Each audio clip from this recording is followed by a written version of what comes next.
Joyful, like sometimes I practice that, like when I'm really happy I actually bask in it. It's good to try, like when you dwell in the joy, you just dwell in it, like lap it up because you don't know the next 2-3 days after you don't want to think like that, but it might expire. No, 2025 we don't need R. Kelly. We do not need him. We don't. And I was seeing in the comments, we should forgive, bloody, bloody, blah. I said, bruv, these people already lost. They lost their minds. This man is back. And you're already lapping it up. Wow. You're already taking on board like this song. Have you listened to the song? I did. Not the full song. I saw it on TikTok. That's how I knew about it. Okay. Yeah. So you've contributed to the streams. But you're a part of the problem. Do you know I'm a part of the problem? Clearly. It's no. Actually, to be honest, if I'm saying yes, if someone's proposing to me and I know I'm going to say yes to them, it doesn't really matter where they do it. They could do it anywhere. It could be McDonald's. I would say yes. Wait, I'm like, McDonald's? Yeah. KFC. Really?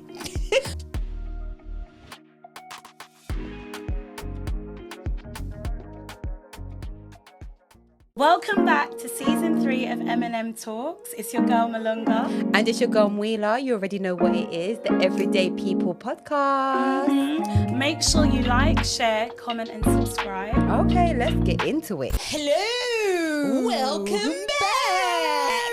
Hi, Everyday People. It's MNM Talks. Your girl Malunga, of course. And it's your girl Mwila. Yay. We didn't do that last week. We didn't. We forgot. We just got right into But it. you know what? Every now and again we switch it up. Yeah, we gotta let them know. Gotta remind them, you know who we are. Yeah, man. But yeah, I'm glad to have you. Me too. Have you with me in the stew. Same. Yeah, we love a chat. We do. And how are you feeling this week? I'm feeling good. I'm Feeling feeling good. I'm feeling revived and alive. How are you? I feel good as well. Like I feel very much like I feel just good, like happy. Yeah. Yeah. It's nice to ride that wave, isn't it? Yeah. When you're joyful, like sometimes I practice that. Like when I'm really happy, I actually bask in it. It's good to try. Like when you dwell in the joy. You just dwell in it, like lap it up. Because you don't know the next 2-3 days after you don't want to think like that, but it might expire. No, it's true. So sometimes I don't do that. I'm gonna do that. Really? I'm gonna do that this week on. I'm gonna lap it up. Lap it up, man. As soon as I feel, if I catch it, I'm gonna catch it and grab it. Grab it. Don't let go. Okay. Because then it's like you're feeling good and you just do everything and anything that day to ride that wave of feeling good and feeling happy. Oh yeah, okay. Yeah. Because I'm definitely gonna do that. Our feelings be fluctuating, which is cool. It's true. Because I can dwell in the sadness. Oh Lord. We know. Yeah. Oh, sorry. I know. But I was talking about me as well. I can dwell as. It's all right. It's okay. We listen. We don't judge. Oh God. But yeah, it's true because you can. You know the experience of like that dwelling. Like it can really it will take you down. Yeah. Yeah. But we're both on a high. Yeah. So good. Push wow. forward. I was trying to give you a high five. But no worries. I thought you were saying pushing me forward. Like lift. Go. Lift. Fly. That's what I saw it as. My bad. A high five. It's always high five. High five. Even that for me, anyway.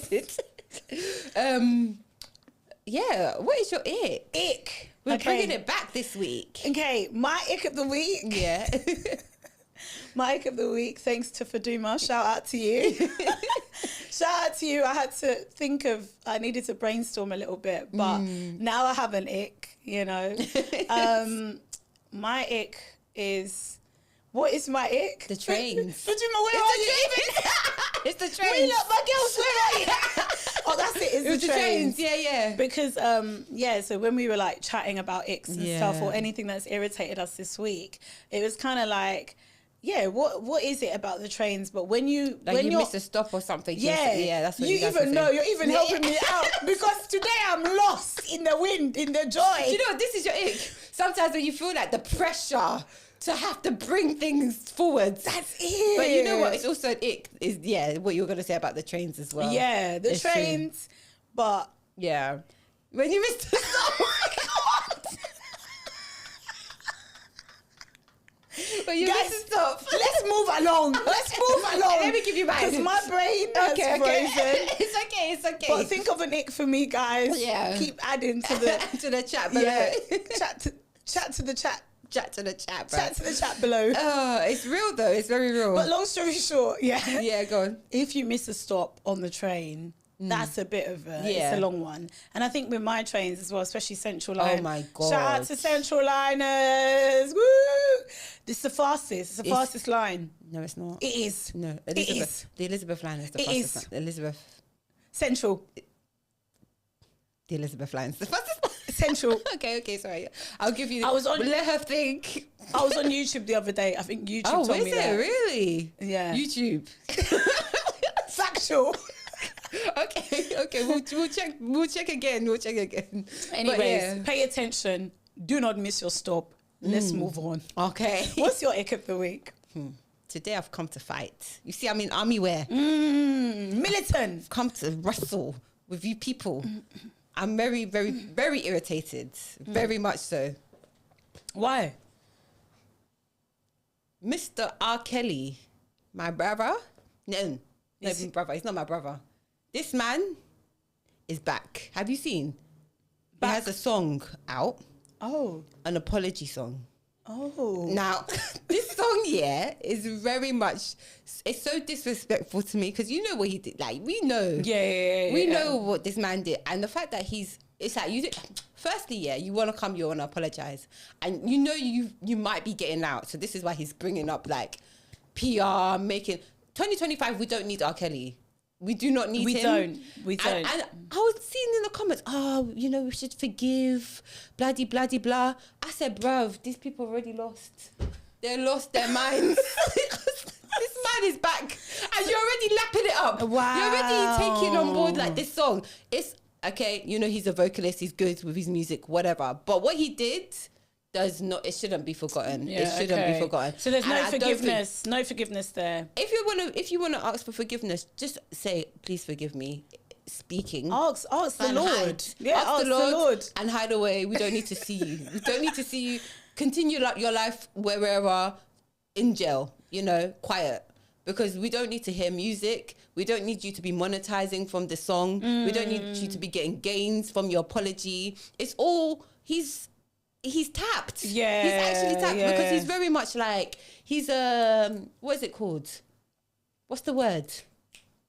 He's a manipulator. Do you know what I mean? Like he manipulates, he manipulated his victims. He's manipulating the public. The system.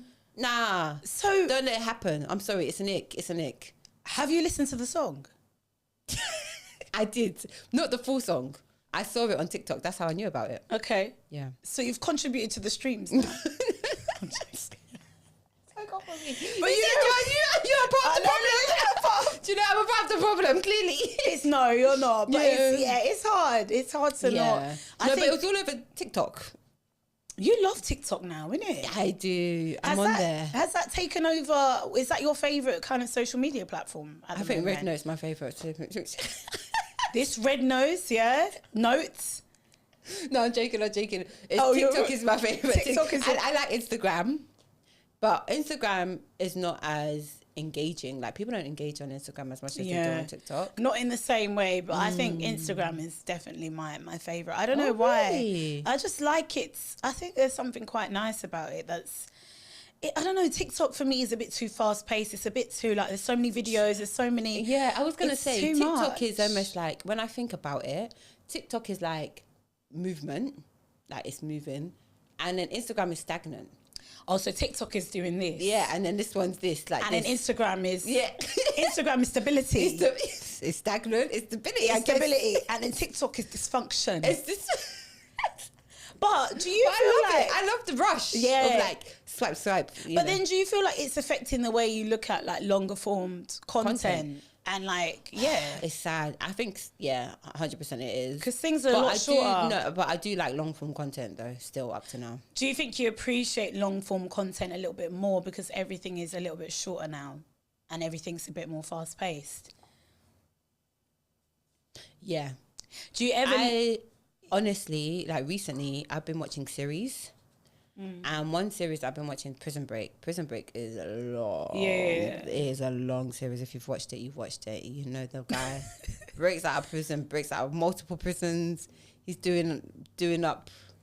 It just becomes beyond a prison break. You know what I mean? Like, but like it becomes so much a conspiracy. It's good though because it captures you. Yeah. And the fact that it can capture you for 6 seasons, is 20. I think it's 28 episodes each season. It will capture you, and you will be watching. That's good writing. That's good writing and production. It is. So like, I think that's really hard to do and maintain. To keep up with it. Yeah, it is. Do you watch like series and stuff as like a relaxation, as like a, you know, when you want to shut off a little bit? Is that what it is? Because I find, when I'm watching something, I can't really stick to a series. Like, you forced me to watch Supercell. Do you remember that? Yeah, I remember. And if you, days. It took days, 6 episodes. Was it 6 or 8 episodes? Yeah, I think so. But if it weren't for you, I wouldn't have watched it, because really, I would have, but not in that amount of time. It's true. Although it's really good. And that was my second time watching it with you. Second time, you didn't mind. It was that good. I enjoyed it, and it's a good show. If you haven't watched Supercell, you have to. You gotta get on it, man. What are you waiting? You're wasting time. Yeah, but it's,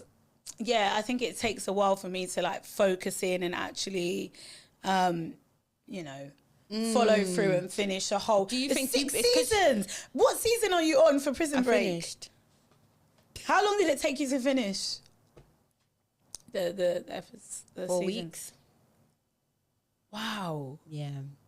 Do you know why? Because I was watching it going to bed. I was watching it getting ready in the morning. I was watching it every day of your life, every day. moment. As soon as when I'm in a season, they've got me. I know a few. Yeah, I know a few people like that. Yeah. So it's like I have to finish it, even if I've missed a few episodes. I have to finish it. Like, what's the quickest that you've like finished a whole? Have you been able to like binge something in the whole day? Yeah. Oh no, how many? Not in a day. Like, let's say like not 6 seasons, but let's say there's 3. Like I had Supercell, I did that in a day. Yeah. But you have done these marathons. Yeah, I've definitely done it. Especially at uni. At uni, I watched, what's that show where they have the plane crash? Lost. I remember hearing about that. Lost, honestly, is the worst show ever. Oh. But you finished it. You watched it. It's the best, but it's the worst, because the reason why it's the best is because they'll capture you. But you have to watch every single episode, because if you miss an episode, something, I remember, not to spoil it or anything, there was one time I think I missed 10 minutes or something, and now there was like animals from nowhere. There was these things like they were chasing, and I was like, how did we get from there to there? It's like a jump. The jumps are like from one crazy big jump in one episode, so you have to pay attention and watch the whole thing. You would hate it. I see. But yeah, like it's a good show, but the ending atrocious. So absolutely it's not atrocious. That good then, is it? It's just the way they left it. It's like Game of Thrones. They left it in a really... Oh, I didn't watch that either. Yeah. I haven't watched... We watched it at church, didn't we? Shouldn't be... Bible study. Should we be watching it at church? Should we be watching it at Bible study? Did we not? The last maybe. Episode. I don't know if I was there. This must have been a while ago, but I don't think... Hilda was there. I don't think that was Bible study. It was after Bible study we started watching Game of Thrones. Okay, no, I went there. I went there because I don't remember. It was Hillsong. Yeah. It was So you got a bit of game. Yeah. You got some questions for me. Oh, look at you. You got questions for me. You cheeky lass. Oh. You spotted that, didn't you? I did. Okay. Guys, we've got a game now. What are we going to call this segment? Guys, help us think of a name to call this segment. But off the top of your head, what comes to mind? Quick fire. Game time. Game time. Game time. I don't like MNM. That. MNM games. No. MNM matches. No, that's by force. Games. Match. Games. We'll figure it out. Quiz by MNM. No. Quiz. Who uses that word? That's a good word though, quiz. You don't use the word quiz. I do like game time. Game time. Is that a shop? No. Is it? We'll check on check. like. But even so, it doesn't matter. It's fine. All right. It's game time. Okay. Segment, yeah. Yeah, it's game time. Yeah, for now, we can keep that or whatever. Okay. We might change it next week.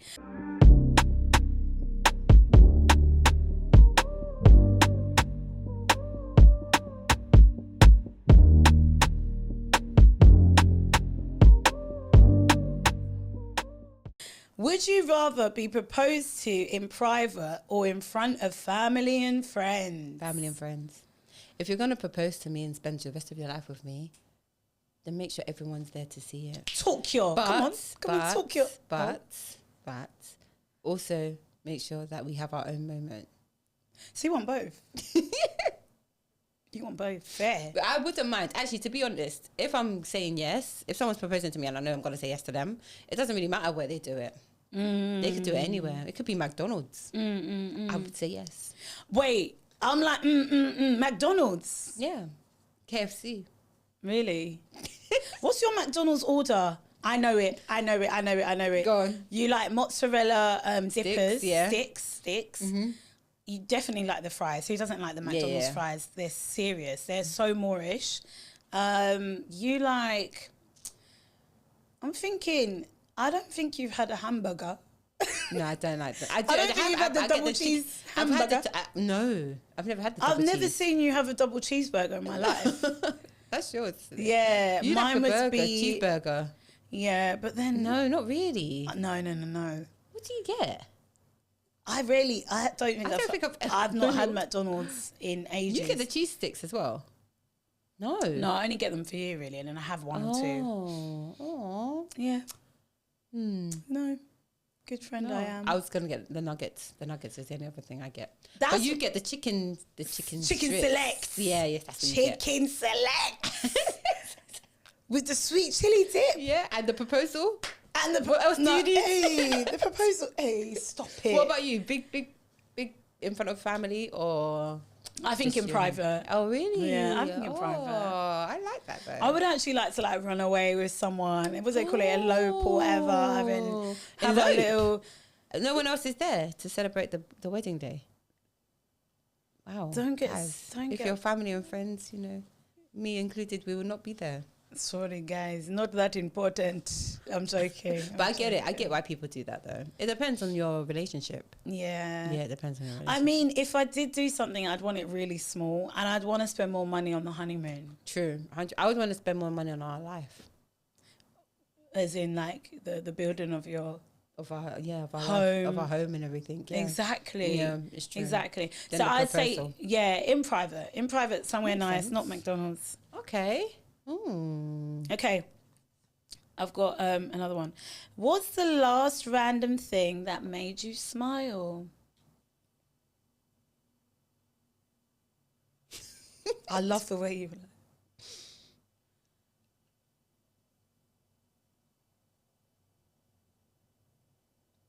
It's quite a hard one, isn't it? What you go first and I'll think. Oh, man. It's a difficult thing. What's the last random thing that made me smile? I think getting a lift to the studio. Oh. Because I was running behind, boy. I was running behind. That's sweet. Yeah, getting a lift. Yeah. It makes a difference because it's not like it's close by. No. So that actually made me smile because I was like, I can relax. I can prepare for the podcast. I can just unwind a little bit before I get to the studio. Oh, mine's similar actually. My dad gives me a lift home. Yeah, That was nice. he picked you up from work. This week he's been picking me up. So Every day? Every day except for Friday. That was wow. Nice. That made me smile. I got to spend time with Papa. How far do you live from work? Is that relevant? What's the distance? How long does it take you? It's about 20-minute drive. 20-minute drive? Yeah, 30-minute drive. Can you walk to work from where you live? No, not his place. Oh, I see. And then he's been dropping... Oh, okay. Yeah. But has he picked you up from his as he drops you home to where he is? Yeah, he has. Wow. And from there, how long? 5 minutes. 5 minutes. Princess Marila has entered the chat. Amen. 5 minute drive. I will stay here. Papa has picked her up from work and he's dropping her back, picked her up from school. Let's call it school. Yeah. And then he's dropping her home. Because then the walk for you from your dad's is what, 10 minutes? 10 minutes. Yeah. 5-10 minutes. Yeah. Actually, I'll say 10 because I don't know who's listening. 10 minutes. I must say, if you can walk to work, you're so lucky. It's such a luxury because you save so much money on travel. Honestly, travel in this UK, London. Let's talk about it. It's expensive. Let's talk about it. But no, it would be gone. It'll be gone by the time this is gone. There was a discount deal happening a couple of weeks ago. What was the discount though? Was it actually a discount? Yeah, it was. It was for overground trains. If you're getting an overground train, you get a discount. They're doing 100 years of the railway, and it's about train ticket can be £15. They're selling them for like £4, £3.50. That's cheap. Very cheap. That's a good discount. Because sometimes they be saying, "Oh, it's discount," and then this you is really discount. don't. That's a good discount. This is literally almost free, pretty much. Yeah, go math. Yeah, free. It's free. Why do you think? Yeah, a lot of people are leaving the UK. I know it just came to mind, but because what do you mean? Oh, like to travel. A lot of people are leaving to live. Yeah, in like other places in Europe or even stuff, like back home in Africa, whatever. I would do it. Yeah. I think it's because there's not many opportunities. Like, you know how UK and USA were like the places to be? Yeah. No longer those days. Now, even Dubai is like, to live in Dubai is luxury life. Yeah. To live in South Africa is a luxury life. To live in like Nigeria, but even the like Netherlands, it's luxury. Do you know what I mean? Like, what you get, as in when I say luxury, it's like what you get from what you earn or what you do. You get so much more. There's so many more benefits. Yeah. There's so many more, like, the structure of life is better. The way in which, just... The quality is different. Yeah. And even, so yesterday, was it yesterday or the other day, I was watching like a little YouTube, like a little documentary about people how moving. things have, how in the UK, like literally, like statistically now, a lot of people are choosing to move and live abroad. Because if you think about it, I think people did move a lot, like before, like the boomers and stuff. But I feel like now, when they were moving, it was more about opportunity. Do you get what I mean? And even now, it's still about opportunity. Yeah, the people that are moving away from the UK.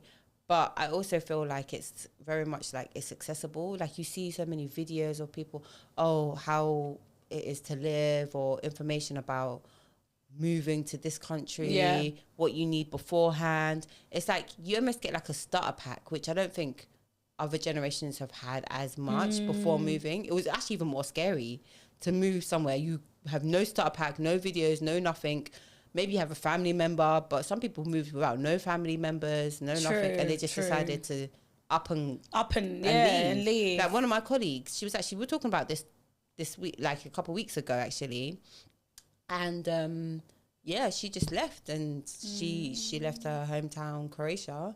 Shout out to you. And she knows who she is, and like she moved to the UK. I think she was 22, and she just started a life. But it's like there's no starter pack. Do you get what I mean? And I think it depends like why you're moving, what situation you're coming from. Obviously, there's so much happening in the world. But I think that in terms of the quality of living here in the UK, it has gone down a little bit. And that's what the documentary was talking about, and how like the people that are moving into the UK, they might not be as like the work rate and the standard of working and the standard of things has changed, because people that are very qualified are actually moving to other places so that they can be paid what they what they're worth. So like even if you think about teaching, going abroad or doing things in other places, other countries. Think about nurses, because you can get doctors. Nurses, like you can get triple, like you can get, your earnings are way better. We could be the same age, but here in the UK, I get paid this much for being a nurse, and then in America, I get paid this much. Yeah. But then obviously, like in certain places, you're paying for the healthcare, you're paying for this, you're paying for that. True. But even still you've got to weigh it up, because even when it comes to the housing system, they were also talking about the rate of homelessness in the UK, and the fact that it's risen, like the homelessness and everything. Because the cost of living in the UK is dirty.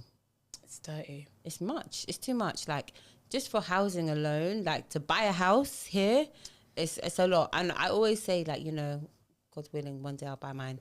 But You like, will. Yeah, I will. We will. We will. But like at the same time, it's just like when you think about the prices and what it is, like it's just, you know, it's crazy. It is, and it's, if you are fortunate to like be able to buy your home and stuff like that, then that's great. But it is tricky, because I guess if you get support to, like the people that I know that have bought their places, They got support from and family. I don't know many, they've had support from family, they've managed to save, or maybe they were living at home for a long time and they were able to save. So yeah, I think the way things are kind of going, I'm not trying to I love being born and raised in London, I can't lie, I love it, and I don't really, there's many opportunities that we had here as well, have here compared to like some other of the places in the world, people back home, even still, it's true. So true. I don't know, if I had the opportunity to like live and work abroad, I don't know if I would necessarily take it, to be fair, because you wouldn't take it. At one point I thought I would. I thought you were gonna move.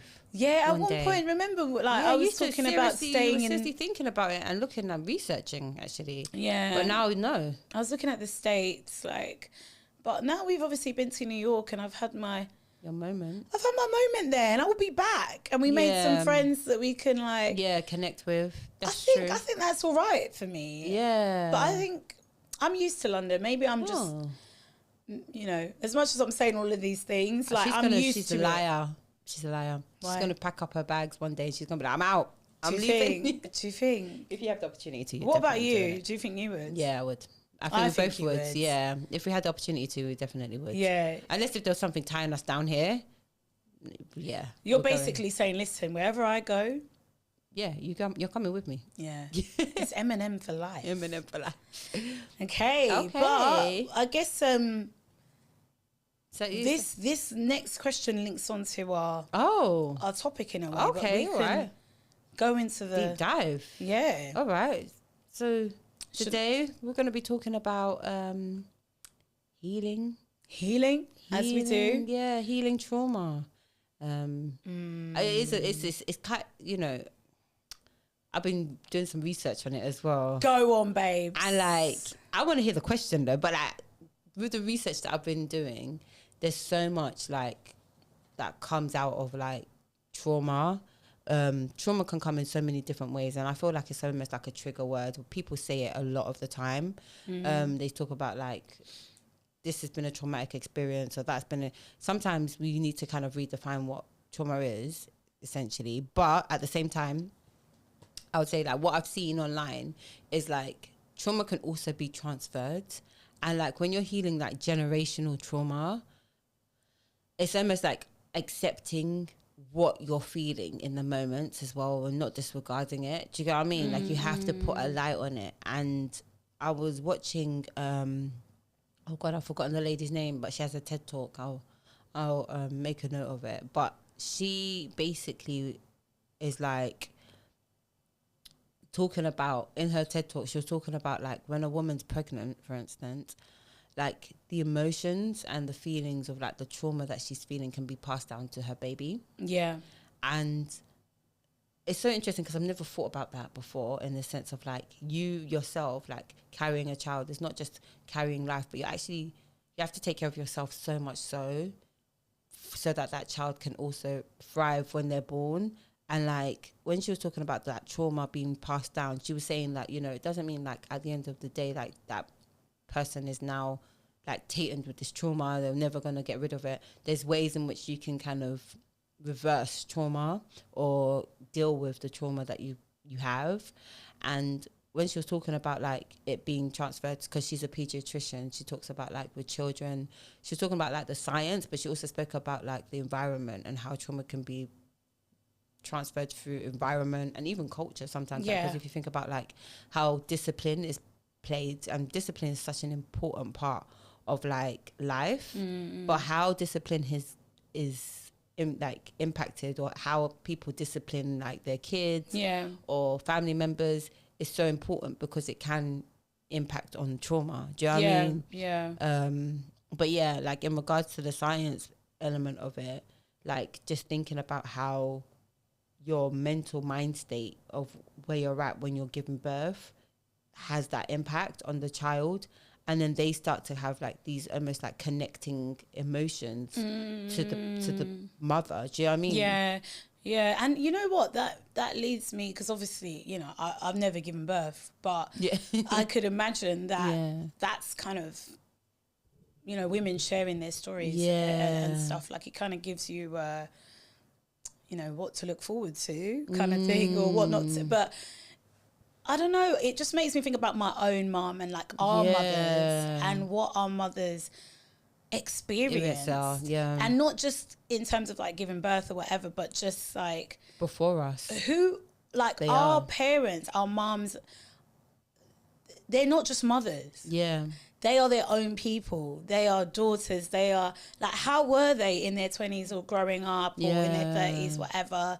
And all of that experience that they've had does kind of transfer to you in some way when they're raising you, you know? It's almost like what they say, like your grandparents' child almost, because it's almost like even that passed down from even the grandparent is like passing something down that can be so instilled into your parent that it's almost like they are now, do you get what I mean, like impacted the future generation of the lineage of who's coming has a part of the previous, like the grandparents and the great grandparents are still a part of, installed into that kind of like person.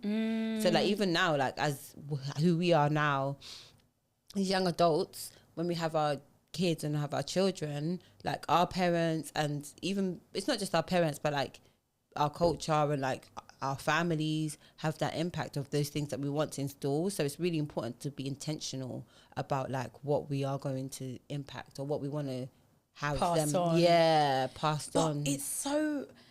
It's easy to also do that without realizing. So do It's it like true. you can do it unintentionally. Yeah. Because like, let's say your family experienced racism, right? And there is obviously, you know, our history is not just full of, you know, being slaves or whatever it is.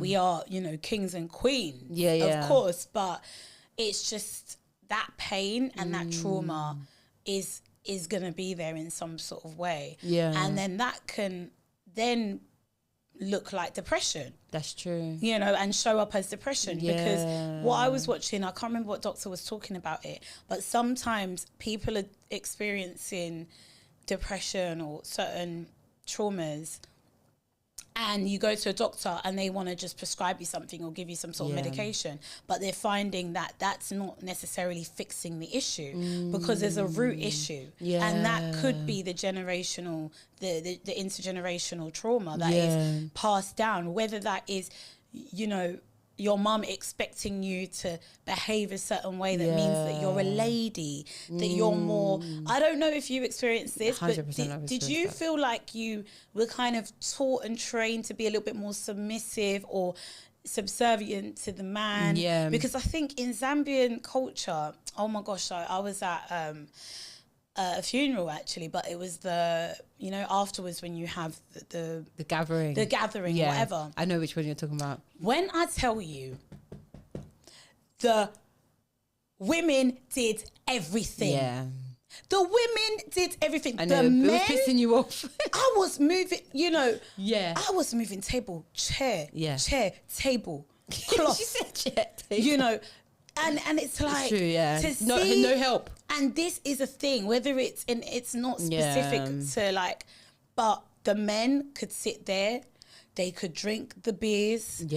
And then when it was time, after the women had set up, when it was time for foods, who's serving? The men, you know, the men went first. You know, and things like that to me are like, wow. I mean, I'm born and raised in the UK, so that's like, oh my goodness. I'm more, I would say that I prefer a little bit more of a balance. 100%. But would you say, like, our how is your... of like what we want from our relationships is so different to like to our mums and stuff taught. But would you say, what would you say that you, how were you raised? It wasn't like my mum would tell me or my family would tell me like, specifically like this man must do this, or this man is the man of the house or whatever, right? But like I think there was like, I just, in my witnessing of how my mum's behavior was around like my dad, for instance, it was very much like I could see that she sees him as like the man can fix things or can do this, or you need to get his advice on this and stuff. Do you know what I mean? Which isn't necessarily a bad thing. Like, I don't think like it's all, we're not all like, we need to live together and coexist in many ways.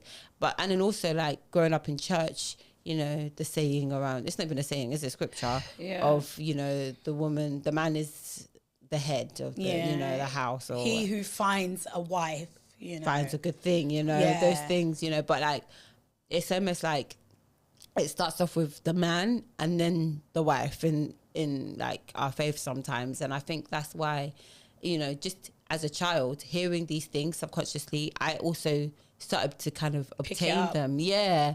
And then I had a moment in my life where I was just like, nah, I'm not doing that. Like, not me. But then now I've kind of come to a space of like, just almost like a balance. So like for me, I definitely do want a man in my life when I'm married and stuff, my man to be the head of the household in that way, but with a balance. Do you get what I mean? Like, I don't want it to be a situation where I'm being disregarded in any way whatsoever, but I also want to kind of like, I don't want to feel like I'm the man in a marriage. Yeah, like wearing the trousers. Definitely. Yeah. But I think even just that whole thing of that being passed down and that being okay isn't, you have to for find some women, you have to find space of saying, okay, I'm going to take this and I'm going to leave that. Yeah, but for some women, like I know for my mum,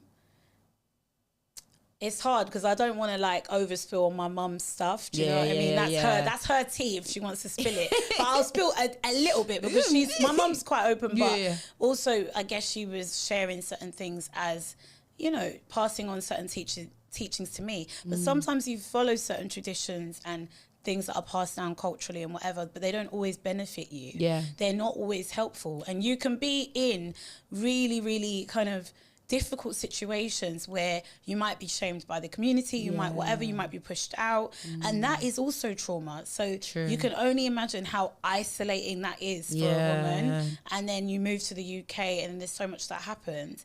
This is the story of a lot of women that you know that aren't necessarily born here. You know, a lot of you know black women that aren't, just culturally, like they're not born here, but they're having to move here to the UK. From like whether that's Zambia, Congo, whatever, and start fresh. But then also there's been a breakdown, there's been a letdown from the community, from the expectation, and for certain traditions that do not work anymore. So why do you think that is still kind of being held by like our family, like our parents in that way? If it doesn't work in that space, because I guess it's what you know. If that's all you know and that's what you've been raised in, then to you it works. And I do think that people are afraid to sometimes stray away from the traditions, from what they know, because it gives them purpose or maybe a meaning. You know, to start all over again and create your whole, you know, a new system of beliefs is a little bit more tricky, I think. I agree. What do you think about, like, when it comes to depression and like mental health and stuff like that? What are your thoughts and feelings on that in terms of that being passed down? Do you think that can be passed down? So if there's mental health, depression, things, addiction in a family, do you know what, for you personally, like, would you say, you know how they talk about like traumatize? I feel like trauma is almost like, it's a weird thing, because for a long time I used to think trauma was outside of us, in the sense of like something has happened that creates, and the after effect is the trauma, if that makes sense. But it actually can live within, and when you see it in that perspective, you're able to see that, like, when it's embedded, it's almost like you have to put the steps in to kind of remove it. If you don't, it, unfortunately, I do believe it will be passed down in many ways. Do you know what I mean? Yeah, how do you think it can be within? I feel like even like, I don't think it's a scientific thing like that, like DNA and stuff like that, but like I feel like you learn, like as children, you're always learning how to react to things. Like if you think of a kid, like you've seen so many videos of kids who are imitating their grandparents or doing stuff that like other people would do, and it's almost like that's just a part of learning is imitation. Yeah. And when you're starting to see or witness like this person, I feel like they're more sensitive. When you're a child, you're more sensitive to the people around you, like energy, like the energy as well. So like if you sense there's a fear, it's almost like a protective thing comes into place. If you sense there's a sadness, it's like your body's like protecting you in some way of like, okay, this is how I react if I'm feeling like this, or this is how, and it's like the unsaid ways of like teaching, you know. And so I feel like when somebody's starting to feel like, if anxiety, for instance, if a parent is like very anxious about certain things, the child can easily pick it up. And then it's almost like they've believed that this is who they are. Do you get what I mean? Yeah. I'm just an anxious person. Yeah. But actually, no, you're not an anxious person. You've created yourself to be anxious. Do you know what I mean? In many forms. Like, I don't feel like the brain is so sophisticated in many ways that it makes you absorb so much of your environment. Yeah. And then even in the DNA of like, because she was talking about like DNA, like the lady that I was watching, she was talking about like how trauma's held in the DNA as well. Yeah. And so like that also can also have an added on impact. So your social environment and your DNA is kind of working coincide to be able to create this like space of like depression or anxiety or fear, or, you know what I mean? And so it's like you have to kind of now start to think, what is it? Do you get what I mean? Like, what is it that's holding me back?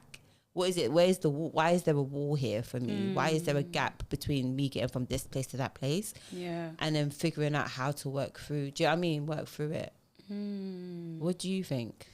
Wow, it's a lot. This is such a deep topic that I think it would be so good to also explore it with like a professional as well. True. And I agree. Have someone like talk a little bit more. We should try and see if we could get someone. That would be exciting too, because I know that like, I just think that it's so hard to make these changes when they're almost embedded in you. Yeah. But how you kind of stop the cycle, because let's say, someone grew up seeing their parent in an abusive situation, that like they can have all, you know, mixed all kind of feelings. So they could be angry towards, let's say, their mum for allowing that abuse or whatever. Yeah.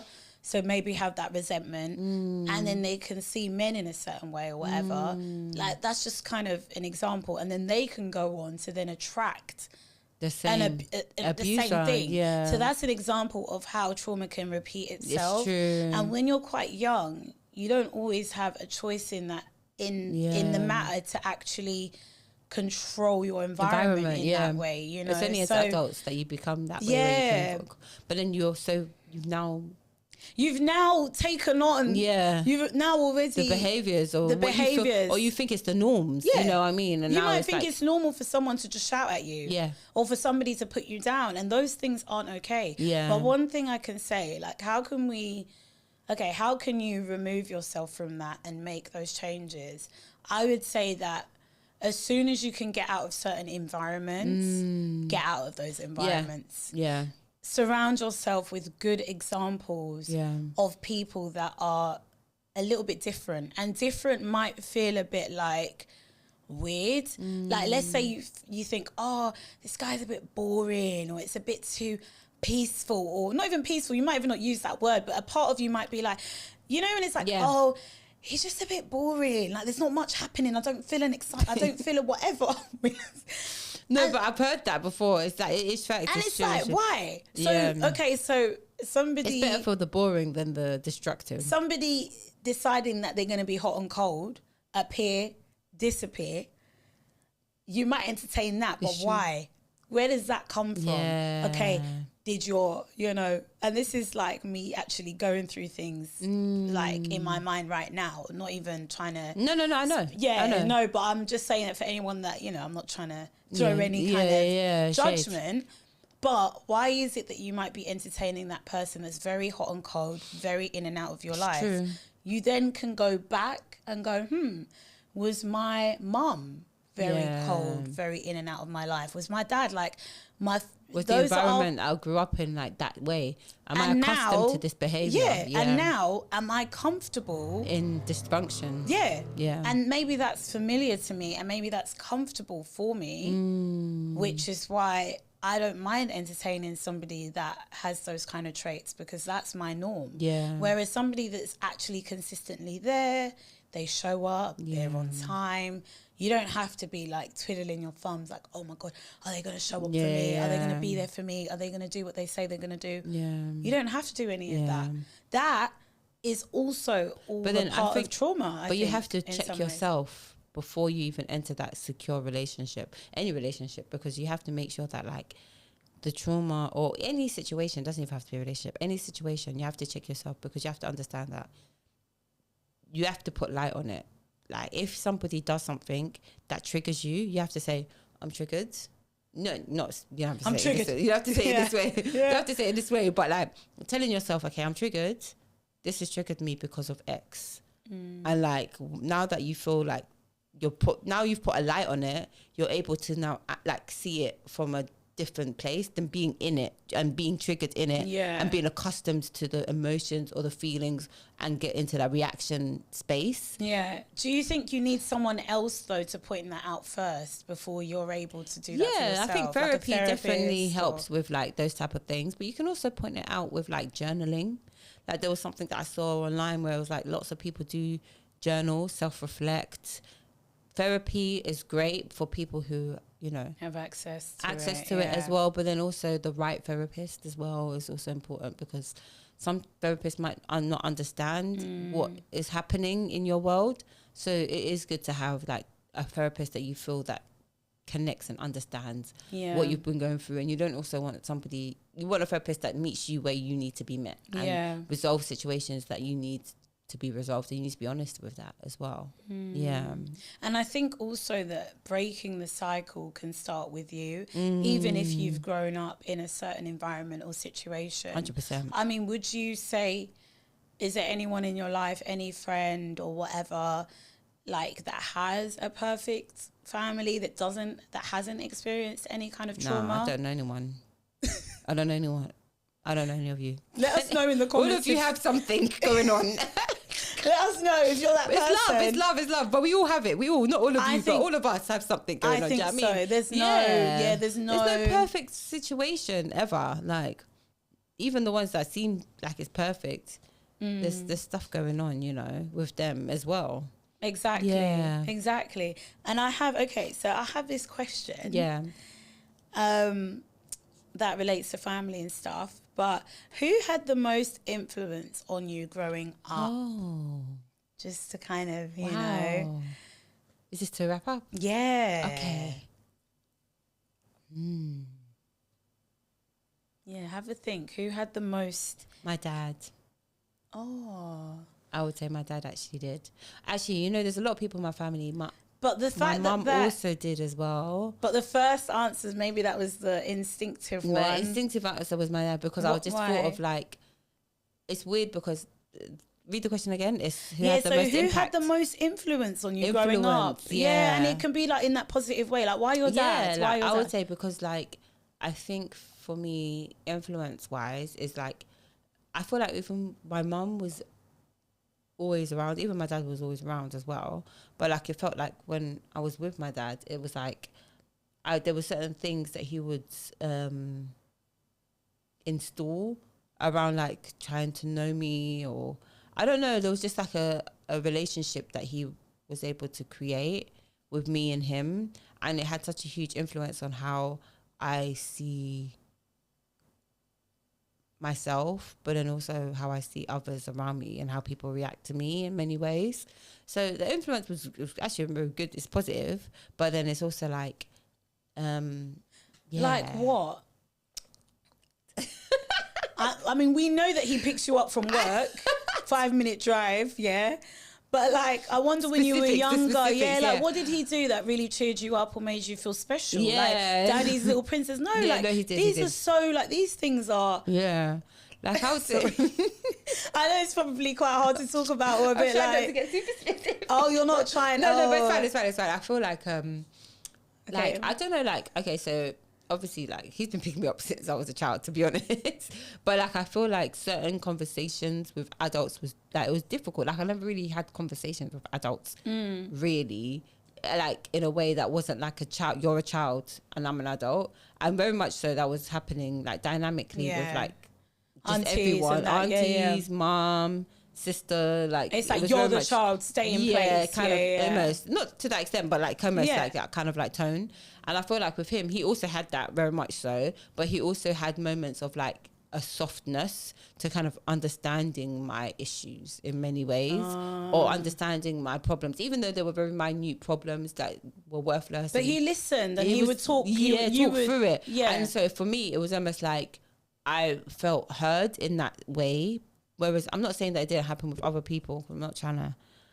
It's all right. We get it. Create spaces, but like I just feel like as a child, I do remember just feelings of like knowing that like I could kind of go to him. Turn to your dad. Yeah. That's so sweet to hear. Yeah. I must say, because like neglect happens in families and stuff, and that's another part of traumas. That, and then even if you've experienced neglect or whatever, you can then form attachment styles that are very like you can then end up being that very needy or anxious person, and it could be coming from a place where maybe you weren't listened to as much or had that one-to-one. But it's so nice to hear, because it's like I don't necessarily have a relationship with my dad, so hearing that is like, oh, that's so sweet. Like I'm living through you in a way. I love that for you. I actually do. What about you? Oh, what's it? Let me look at the question again. Sorry. I was really listening to your story. Oh, who had the most influence on me? My older sister, Irina. Shout out to you, Irina. Girl. I love you. Irina. I'm here for you. I'm here for you. I love that. I would see her cry. Oh, sorry. I should... But I would see her cry, tears of joy as well. But she would work so hard. And one time I saw her crying on the bed, she's going to be like, this is not... She's not. Forgive me, sister. She's my big sis. There's 4 girls, but she's the oldest, And, you know, being the oldest girl, I don't know, really, but actually I do, because I'm in the middle. So anyways, being the older sis... It's a lot of responsibility. And apparently there's also research behind this, but like, you know, there can be that extra tension with the mum and the older sister, because it's like, I don't know how to explain it, but it's almost that parental thing that the older sister can take on. And that can cause a tension between the mum, the caregiver, and the... So it's a different dynamic between like an older sister and their responsibilities and being a younger sister. I do recognise that. But you were saying you saw her crying and... that's it. That's what I was saying. You can see my mind, the ADHD be popping off. But... one time she was just working so hard. I think she was working 2 or 3 jobs. She was doing her hairdressing. She was also working in retail. And I just saw her like crying from exhaustion. Like, I'm doing so much to keep my siblings afloat and to be like a, you know, my mum was there, but she was also like a mother figure too. So it's like mum and dad in a way.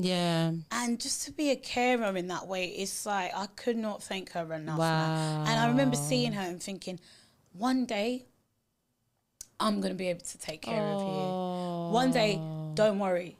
You're crying now. But in my mind, I was like, I'm going to take care of you, don't worry. I will take care of you, sis. Oh, that is so sweet. And I literally felt that in my heart. And like, she would talk to me and she would say things to me like, you know, you're beautiful, things like that. She'd say it to all of us, but like, she's such a cheerleader. Words of like encouragement, And sometimes I'm like, I wish I could have been there for her a little bit more. Like, obviously, she's still doing her thing, and she's still such an inspiration to me. But she had a lot of influence on me. Like, I remember just being like, I have to be like so glamorous, so just a babe, you know what I mean? She always did my hair. I also worked with her for a long time when she was doing the hairdressing. I think I remember your reception, innit? But like reception. I was cleaning, but I was cleaning. But I was also washing hair. She put you to work. I didn't pick up any hairdressing skills, unfortunately, because in all you were in the salon for that long. Yeah, you're Cairo. I know. Single plat. Nothing. Sewing. No. Nothing. I know. You're good with hair though. Yeah. You're I actually practice- good with hair. I'm okay. No, you're really good. Oh, With thank me, it's like I should be better You're good with hair because as well. I'm okay. Like I can plait and stuff like that, but I can't do any of this complicated. I can just about blow dry my hair, guys. Come on. Hey, that's I know, terrible. it's sad. It's a Hey, sad. you need to go back to the salon. I need to go back to the salon. But yeah, so I say my big sis, and and I love that. I'm happy for it. Yeah, shout outs to Irene, shout outs to Papa. Yeah. But And thank you guys for watching. Yeah, we have been M&M Talks. Thanks for listening. Please like, comment, share, and subscribe. We have been M&M Talks.